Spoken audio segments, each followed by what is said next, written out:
You know, it's like, how insane can this situation get? And I told Marty, I said, dude, we're going to go to jail naked. This is, oh my, I was scared. Well, since I'm checking my trout lines here at this river, here's another story about this river with my little brother, Marty. April 10th of this year will be 1 year that he's been gone. This is a story that is honestly one of the craziest stories I can tell. Funny, but it wasn't that funny at the time. Me and my little brother were out at this river, and this river here, up here you'll see there's a fork in the river where the river forks right here, and there's just an island right there. Very similar situation. Look just like that. There's a humongous tree in the center of the island. And that's very similar to what it looked like in this river, but it was probably about 10 miles up the river here. And it was similar to that. And there was an area that the river was large like this. It was real deep in the middle. It was a lot more water than there is right now. I think I was like maybe 21. I'm 53 now. 32 years ago this happened. Anyhow, we swam across the river. We got to the island because it was, like I said, the river split and the center was an island.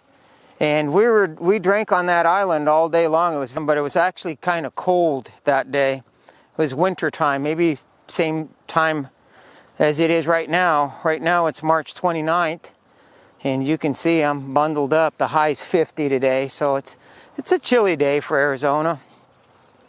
Anyhow, so we're wet and cold, so we built a big fire, really big fire. I mean, we were on an island, so pretty harmless. So we built a bonfire, a humongous fire, and we took all our clothes off. We set it on this log right next to the fire, big giant log, and we just draped all of our clothes over that log right next to that fire. And like I said, we just built a humongous fire, and it was a small island. And so we sat on the beach of the island right in front of that fire. We're sitting there, and like I said, we'd been drinking all day, and it was really tired. And him and I fell asleep. When I say I put all my clothes up there, I'm not kidding you. I was sleeping naked on the island with my little brother. He was sleeping naked too. We were both sitting there with all our clothes on this freaking log, and the whole, anyhow, I'm kind of getting ahead of myself. We woke up and the whole damn island was on fire. It was just unreal. We burnt the whole freaking island down. We fell asleep on the beach right there, just snug as a rug underneath that big giant fire, and the whole freaking island was on fire. And we woke up, we're like, holy shit, oh my God, look at, and I was worried that we were gonna burn the whole wilderness down. This is a beautiful area, and we didn't, by the way, we did not burn nothing down, thank God. But we burned all our clothes. So we're sitting there naked on this stupid island, and it was getting dark. And oh man, we had to swim across the island naked. And then we got in my little truck, and thank God I always left my keys under the seat. We're driving, and we don't have any money, and I'm about ready to run out of gas in the truck. And we're naked inside this stupid little truck. It's a low profile truck, low on the ground.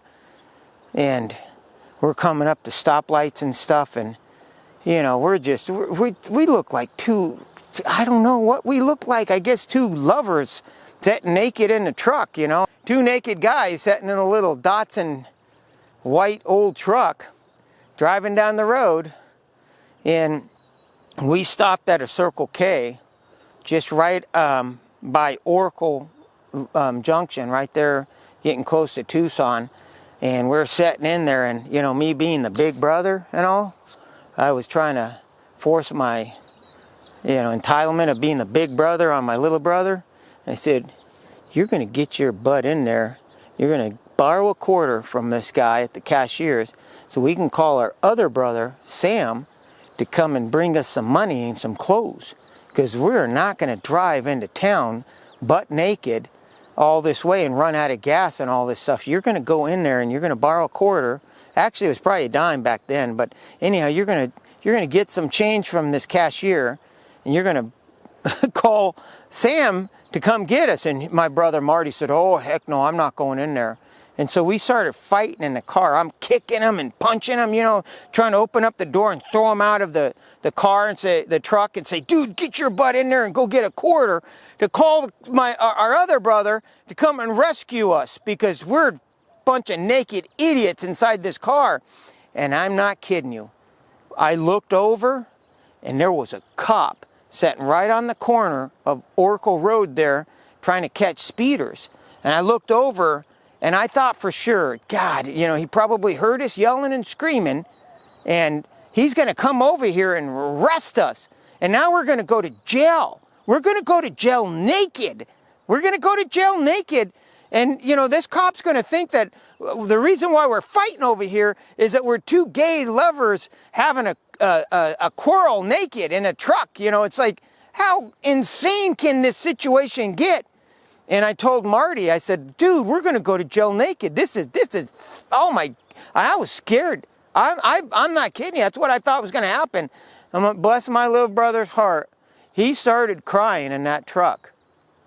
And you know, I couldn't make him go out there and do that anymore. And as soon as that cop left, I walked into that Circle K covering my jewels. I got out of the truck and I'm butt naked, you know. I don't even have chonies on, my underwear. I don't have nothing on. And I'm butt naked and I'm covering my jewels. I'm covering like this and I'm walking in to the place. I open the door and I'm all covering myself like this and I walk up to the counter and the guy is looking at me like I'm freaking insane, you know. This naked crazy person is walking into my store right now. And I looked at him and I said, don't even ask. Don't ask. I said, give me a quarter and a plastic bag. And so he gave me the bag and I took it and I made like some underwear, you know, some chonies, some underwear. And then I went out and I called my brother on the payphone. I told him, dude, I need your help. You got to come out here and rescue me and Marty. We're about ready to run out of gas and I need you to come out here with some money. Dude, we're out in the